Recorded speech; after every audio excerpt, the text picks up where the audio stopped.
আপনারা জানেন যে আজকে বাংলাদেশের মাননীয় প্রধান বিচারপতি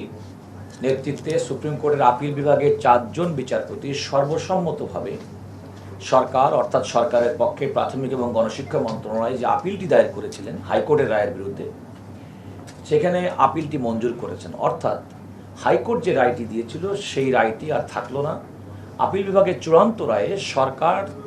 যে বিধিমালা করেছিল 2013 সালে, সেই বিধিমালা মোতাবেক এবং সরকারি চাকরি মোতাবেক এখন এই সমস্ত শূন্য পদে প্রধান শিক্ষক এবং করতে যে আইনি বাধা ছিল সেই বাধাটি অপসারিত হয়ে গেল চূড়ান্তভাবে। এবং আমি যে কথাটি বলতে চাই যে একটা দেশের এত বড় একটা দেশের বিপুল সংখ্যক প্রধান শিক্ষকের পদ শূন্য এবং দীর্ঘদিন পর্যন্ত, কারণ আপনারা মন্ত্রী সাহেব যথার্থই বলেছেন 2017 সালে রিট পিটিশন হয়েছে,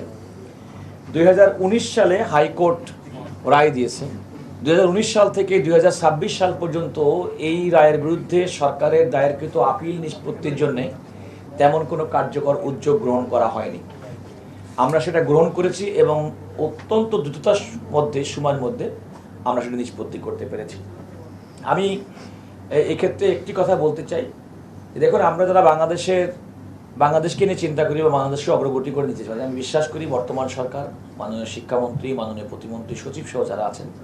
তারা প্রত্যেকে শিক্ষাকে সর্বাধিক গুরুত্ব দিচ্ছেন এবং সর্বাধিক গুরুত্ব দেওয়ার পদক্ষেপ হিসেবে এই যে একটা স্ট্যাগন্যান্ট অবস্থা ছিল, এই স্ট্যাগন্যান্ট অবস্থার যে অপসারণ করা গেল, এটা একটা স্বস্তির বিষয়।